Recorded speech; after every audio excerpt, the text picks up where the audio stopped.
उम्मीद करती हूँ आप सब लोग खैरियत से होंगे। Guys, this is Urwa Nisar. आज के इस वीडियो के अंदर हम सेक्शन 4 ऑफ द सीआरपीसी जो है उसको इंट्रीकेट करने वाले हैं। बेसिकली ये जो सेक्शन 4 है सीआरपीसी का, ये डेफिनेशन क्लॉज के साथ जो है वो डील करता है, जिसको हम इंटरप्रिटेशन क्लॉज भी बोलते हैं। गाइस, किसी भी एक्ट के अंदर ये जो डेफिनेशन क्लॉज होती है ना, ये बहुत इंपॉर्टेंट होती है। इसके अंदर वो वर्ड्स जो हैं, वो टर्म जो हैं इंट्रीकेट की गई होती हैं जो आगे कोड में इस्तेमाल होनी होती हैं। इसलिए डेफिनेशन क्लॉज को समझना बहुत ज़रूरी है। सबसे पहले यहाँ पे है एडवोकेट जनरल कि एडवोकेट जनरल किसे कहते हैं। आइए हम इसको बेयर एक्ट की लैंग्वेज में पढ़ते हैं।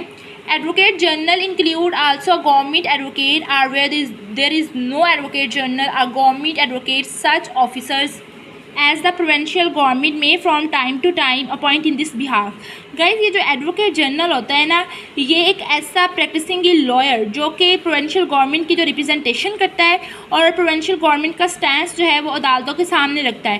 प्रोविंशियल गवर्नमेंट का जो लीगल एडवाइज़र और लीगल ऑफिसर होता है ना, उसको हम एडवोकेट जनरल कहते हैं। और ये पूरे प्रोविंस के अंदर एक एडवोकेट जनरल होता है और ये ओवरऑल केसेस में अपीयर हो सकता है जहाँ पर प्रोविंशियल गवर्नमेंट के मौक़िफ़ से अदालत को आगाह करना होता है।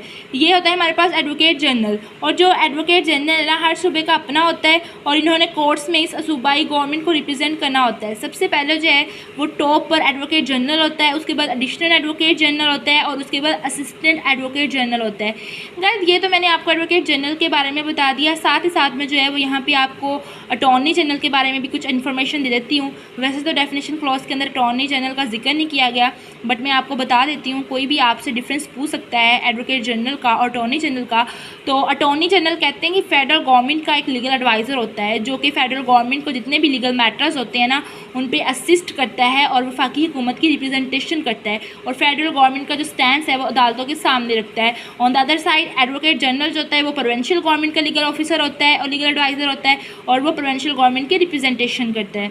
नेक्स्ट बी में हमारे पास है बेलेबल ऑफेंस और नॉन बेलेबल ऑफेंस क्या होते हैं। तो बेलेबल ऑफेंस हम कहते हैं ज़मानती जराइम और नॉन बेलेबल ऑफेंस गैर ज़मानती जराइम। तो इसको हम बेयर एक्ट से रीड करते हैं। Bailable offence means an offence shown as the bailable in the second schedule. जो आपका सीआरपीसी का जो सेकंड स्केड्यूल है उसके अंदर जो है वो बेलेबल ऑफेंस और नॉन बेलेबल ऑफेंस बताए गए हैं। Which is made bailable by any other law for the time being in force. A non-bailable offence mean any other offence। यानी कि सिंपल आपने इस तरह याद रखने हैं, जो बेलेबल ऑफेंसेस होते हैं ना, ये ऐसे ऑफेंस हैं जिसमें कोर्ट आपको as a matter of right bail grant करती है। मतलब कि ये आपका हक है, इट इज़ योर राइट कि आपको ज़मानत मिले। यानी जो बेल आप क्लेम करते हैं तो ये आप as a matter of right जो है वो क्लेम करते हैं, एज अ राइट क्लेम करते हैं कि मेरा हक है कि मुझे ज़मानत दी जाए। ऑन द अदर साइड जो आपकी नॉन बेलेबल ऑफेंस हैं, ऐसे ऑफेंस जहाँ पर आप एज अ राइट जो है वो बेल क्लेम नहीं कर सकते, आप as a right of confession जो है वो बेल क्लेम करते हो। यानी आप ये नहीं कह सकते कि मेरा हक है मुझे बेल ग्रांट की जाए। अदालत की डिस्क्रिप्शन होती है इस ऑफेंसेस में। 302 का केस है तो अदालत की डिस्क्रिप्शन है कि बेल ग्रांट करनी है या नहीं। अगर अदालत को लगता है, अगर प्रामा फाई बादी नज़र में इस केस में आपकी कोई इन्वॉल्वमेंट नहीं है तो अदालत बेल दे देती है, वरना अदालत के पास अथॉरिटी होती है कि वो आपकी बेल एप्लीकेशन को रिजेक्ट कर सकती है। तो सीआरपीसी के स्केड्यूल 2 के अंदर जो है वो टोटल 8 कॉलम्स हैं। उसके अंदर पीपीसी के तमाम ऑफेंस लिखे हैं और साथ बताया गया है कि वो किस किस्म का ऑफेंस है। मतलब कॉग्निजेबल है, बेलेबल है, नॉन बेलेबल है, कंपाउंडेबल है और उसका ट्रायल कहाँ पर होना है, सज़ा कितनी होगी। तो सेकंड स्केड्यूल के अंदर जितने भी जराइम लिखे गए हैं वहाँ पर देख लें कि ये बेलेबल ऑफेंस है या नहीं। अगर बेलेबल नहीं लिखा मतलब ये दूसरा होगा, और अगर कोई स्पेशल लॉ है तो वहाँ पर कोई ऑफेंस बेलेबल है तो वो स्पेसिफिकली उस स्पेशल लॉ के मुताबिक देखा जाएगा वो बेलेबल है या नॉन बेलेबल ऑफेंस है।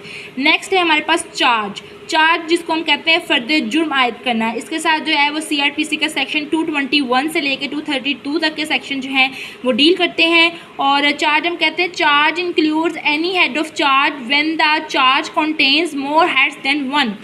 मतलब अदालत जब आपको हालात बताती है कि इस शख्स को फ़लाँ जगह पर आपने कत्ल किया था और ये जो आपका एक्ट है ये पीपीसी के सेक्शन फ़लाँ के तहत या मतलब या CPC का सेक्शन 302 में फ़ाल करता है जिसकी ये सज़ा है, और आप बताएं कि क्या आप इस जुर्म को कबूल करते हैं या नहीं। तो चार्ज में ये चीज़ें होती हैं। Charge is precisely formulation of the acquisition.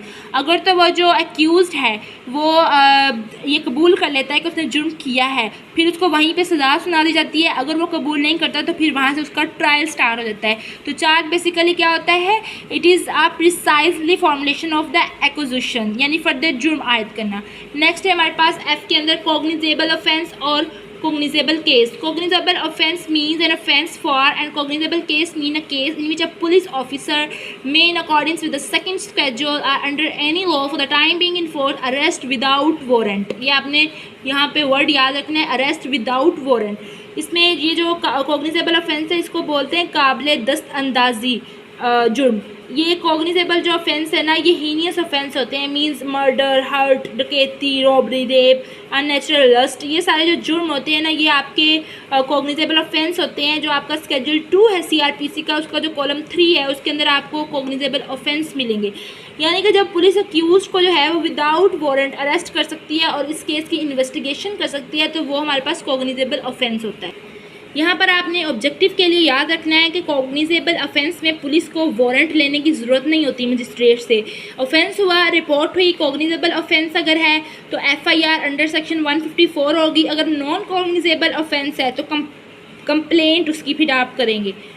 FIR सिर्फ जो है वो कॉग्निजेबल ऑफेंस की होती है और पुलिस जो है वो जो है FIR दर्ज करती है, और नॉन कॉग्निजेबल ऑफेंस पर जो पुलिस है वो सिर्फ रिपोर्ट जो है वो दर्ज करेगी। लेकिन आप कहते हैं कि मैंने तो इस पर इन्वेस्टिगेशन करवानी है, तो नॉन कॉग्निजेबल ऑफेंस की अगर फर्दर प्रोसीडिंग चाहते हैं तो हमें कंप्लेंट फाइल करनी पड़ेगी। Police can only bound to investigation under section 156 for cognizable offence. मतलब कंप्लेंट से मुराद हम डायरेक्टली जो है वो मजिस्ट्रेट के पास जाएंगे कि ये काम हुआ है। नेक्स्ट है हमारे पास कंप्लेंट। कि कंप्लेंट क्या होती है? Complaint means the allegation made only or written to magistrate with a view to his taking action under this code that some person, whether known or unknown, has committed an offence, but it does not include the report of a police officer. ये जो complaint होती है ना इसको हम बोलते हैं इस्तगासा। CRPC का जो सेक्शन 200 है उसके अकॉर्डिंग जो है वो कंप्लेंट फाइल की जाती है। कंप्लेंट जो है वो मजिस्ट्रेट को जो है वो दायर की जाती है। ऑरली या रिटर्न में भी आप अपनी कंप्लेंट जो है मजिस्ट्रेट को बता सकते हैं। अगर FIR में गड़बड़ है या पुलिस जो है वो कॉग्निजेबल ऑफेंस में FIR दर्ज नहीं कर रही या एडवर्स पार्टी के साथ मिल गई है और इन्वेस्टिगेशन कैसे नहीं कर रही, तो कंप्लेनेंट जो है यानी जो मुस्तगीस है वो मजिस्ट्रेट के पास जो है वो under section 200 CRPC complaint file कर सकता है कि ये जो है ऑफेंस कमिट हुआ है। और कोई भी एलिगेशन जो मजिस्ट्रेट के सामने ओरल या रिटर्न दिया जाए उसके लिए दिया जाता है कि CRPC के अंदर मजिस्ट्रेट उसके अगेंस्ट एक्शन ले। किसी नाउन या अननाउन के अगेंस्ट भी हम कंप्लेंट जमा करवा सकते हैं। कंप्लेंट में जो है वो पुलिस ऑफिसर जो है वो रिपोर्ट जो है वो पुलिस ऑफिसर की जो रिपोर्ट होती है वो इंक्लूड नहीं होती। यहाँ पे एक क्वेश्चन जो आप लोगों के माइंड में आ सकता है कि क्या किसी ऑफेंस की एक ही वक्त में हम FIR और कंप्लेंट है वो करवा सकते हैं? तो इसका आंसर ये है कि अगर एक केस FIR से स्टार्ट हुआ और साथ ही साथ उसकी कंप्लेंट भी हुई है, किसी भी ऑफेंस की FIR और at the same time complaint भी हो सकती है। अगर दोनों एट द सेम टाइम हुई तो जो कंप्लेंट है वो पहले चलेगी, मतलब कंप्लेंट की जो प्रोसीडिंग्स है वो पहले हो जाएंगी और FIR की प्रोसीडिंग वहीं रुक जाएंगी। उसके बाद नेक्स्ट है हमारे पास high court. High court means the highest court of the criminal appeal or revision for province and the Islamabad capital territory. High court हम कहते हैं अदालत आलिया को, जो प्रोविंस की सबसे बड़ी क्रिमिनल अपील और रिवीजन के लिए जो अदालत होती है उसे हम हाई कोर्ट कहते हैं। और हाई कोर्ट जो है वो ट्रायल कोर्ट भी है। अगर हाई कोर्ट चाहे तो वो यहाँ पर ट्रायल भी स्टार्ट हो सकता है हाई कोर्ट के अंदर। जुल्फ़िकार अली भुट्टो का जो ट्रायल था वो बेसिकली हाई कोर्ट में ही हुआ था और वो कोर्ट ऑफ सेशन में नहीं चला, डायरेक्ट हाई कोर्ट में चला था। नेक्स्ट है हमारे पास inquiry. Inquiry includes every inquiry other than a trial conducting under this code by a magistrate or court. Inquiry हम कहते हैं, आप इसको यूँ कह सकती हैं, डिटर्मिनेशन ऑफ ट्रूथ। इंक्वायरी हमेशा मजिस्ट्रेट करवा सकता है या कोर्ट करवा सकती है। इन्वेस्टिगेशन हमेशा जो है वो पुलिस ने करनी होती है अकॉर्डिंग टू CRPC। इन्वेस्टिगेशन का जो सोल पर्पस होता है ना, उन्होंने मतलब पुलिस ने जो एविडेंस को कलेक्ट करके कोर्ट में पेश करना होता है। लेकिन इंक्वायरी जो है ना वो मजिस्ट्रेट या कोर्ट किसी सर्टेन फैक्ट के रिलेटेड करवाती है, सिर्फ ये डिटरमिन करवाने के लिए कि ये जो फैक्ट है ये ट्रू है या फॉल्स है। मजिस्ट्रेट या कोर्ट जो है वो किसी को भी अपॉइंट कर सकती है, किसी भी मैटर पर इंक्वायरी करवा सकती है। तो जो इंक्वायरी होती है ना वो मजिस्ट्रेट ने करनी होती है। और जो आपकी पुलिस है ना वो जो है वो इंक्वायरी नहीं बेसिकली कर सकती, इन्वेस्टिगेशन पुलिस ने करनी होती है, इंक्वायरी आपका मजिस्ट्रेट करता है। उसके बाद है investigation. Investigation includes all the proceeding and this code for the collection of evidence conducted by the police officer or by any person other than a magistrate who is authorized by magistrate in this behalf। अब ये जो investigation है ना इसको हम बोलते हैं तफ्शीश, collection of evidence. Evidence को कलेक्ट करने के लिए जो प्रोसीडिंग्स पुलिस करती है, जो कार्रवाई करती है, उसे हम इन्वेस्टिगेशन कहते हैं। और इन्वेस्टिगेशन सिर्फ पुलिस कर सकती है, उसके अलावा कोई नहीं। या अगर मजिस्ट्रेट किसी बंदे को अपॉइंट करे इन्वेस्टिगेशन के लिए तो सिर्फ वही कर सकता है, मजिस्ट्रेट खुद जो है ना वो इन्वेस्टिगेशन नहीं कर सकता। या अपने ऑब्जेक्टिव के लिए याद रखना है, जो इन्वेस्टिगेशन है वो पुलिस करती है, मजिस्ट्रेट नहीं कर सकता। और जो इंक्वायरी है वो आपका मजिस्ट्रेट करता है, पुलिस नहीं कर सकती। नेक्स्ट है हमारे पास जुडिशियल प्रोसीडिंग। तो judicial proceeding includes any proceeding in the course of which evidence is or may be legally taken on oath. यानी कि ऐसी कोई भी कार्रवाई जिसमें ऑन ओथ बरहल्फ एविडेंस लिए जाते हैं, जुडिशियल प्रोसीडिंग भी कोर्ट करती है। और इसमें ट्रायल होता है और एविडेंस ऑन ओथ रिकॉर्ड होता है। ट्रायल करना ये जो है वो बेसिकली मकसद होता है कन्विक्ट या एक्विट करना। नेक्स्ट है magistrate. Magistrate means a judicial magistrate and include a special judicial magistrate appointed under the section 12 and the 14। जो मजिस्ट्रेट है ना, मतलब जुडिशियल मजिस्ट्रेट जो है वो अंडर सेक्शन 12 और 14 के अंदर है। और स्पेशल मजिस्ट्रेट जो है वो मजिस्ट्रेट ही कहलाएंगे या मजिस्ट्रेट के अंदर आएंगे। नेक्स्ट है हमारे पास नॉन कॉग्निजेबल ऑफेंस। तो non cognizable case or non cognizable offence means an offence for and non cognizable case means a case in which a police officer may not arrest without the warrant. यानी कि जो non cognizable offence है, नाकाबिल दस्त अंदाज़ी जुर्म, या इसके अंदर जो है वो पुलिस विदाउट वारंट जो है वो अरेस्ट नहीं कर सकती किसी को। अगर नॉन कॉग्निजेबल ऑफेंस की FIR लॉन्च करनी है तो पुलिस अपनी हायर अथॉरिटी से परमिशन लेगी। सेकंड स्केड्यूल कॉलम 3 में लिखा है कि कौन सा जो है वो ऑफेंस कॉग्निजेबल है और कौन सा नॉन कॉग्निजेबल ऑफेंस है। नेक्स्ट है offence. Offence mean any act or omission made punishable by any law for the time being in force. यानी कि कोई भी ऐसा एक्ट और ओमिशन जिसको स्टेट की क्रिमिनल लॉ ने प्रोहिबिट किया है और उसके लिए पनिशमेंट प्रिस्क्राइब की है, ये ऑफेंस कहलाता है। या ऐसा कोई भी एक्ट जिसके मुतालिक आपका कंप्लेंट कर सकते हैं और under section 20 of the cattle trespass act 1871, तो वो भी ऑफेंस ही कहलाता है। नेक्स्ट जो है वो हमारे पास है officer in charge of the police station. तो इसमें सबसे पहले जो है वो SHO जो है वो आएगा। SHO हम कहते हैं स्टेशन हाउस ऑफिसर, ये in charge of the police station होता है। अगर ये मौजूद नहीं है तो SHO से नीचे मतलब बिलो दिस रैंक वो बंदा आ जाएगा, उसे हम ऑफिसर इंचार्ज ऑफ पुलिस जो है पुलिस स्टेशन कंसीडर करेंगे। कांस्टेबल से ऊपर वाला बंदा मतलब कांस्टेबल से अबव रैंक वाला बंदा पुलिस स्टेशन का इंचार्ज होगा, कांस्टेबल नहीं हो सकता, याद रखिएगा। उसके बाद है हमारे पास प्लेस। तो प्लेस मतलब place include also a house, building, tent and vessel. कोई भी बिल्डिंग, हाउस या खैमा वगैरह है, ये पानी के ज़रिए आमदोरफ्त के लिए इंसान कोई प्रॉपर्टी वगैरह इस्तेमाल करता है, जैसा कि बहरी जहाज़, तो ये प्लेस की जगह में ही आ जाएंगे।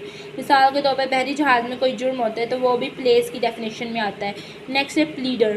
Pleader use with reference to any proceeding in any court means a pleader are a mukhtar authorized under any law for the time being enforced to practice in such court and includes clause 1 an advocate, a वकील, an attorney of a high court so authorized and a pleader जो है ना, ये plead करने वाला। किसी भी अदालत में जो लफ्ज़ प्लीडर इस्तेमाल होता है इसका मतलब कोई भी वकील, एडवोकेट, अटॉर्नी या कोई भी ऐसा बंदा जिसको इख्तियार दिया गया है कि वो प्लीड कर सकता है, जो कोर्ट में किसी का मुकदमा लड़ सकता है, उसे प्लीडर कहेंगे। नेक्स्ट है police station. Police station means any post or place declared generally and specially by the provincial government to be a police station and includes any local area specified by the provincial government in this behalf. कोई भी ऐसी जगह और post जिसको provincial government ने police station कहा है और साथ प्रोविंशियल गवर्नमेंट ये भी डिफ़ाइन करती है कि इस पुलिस स्टेशन का ये लोकल एरिया है।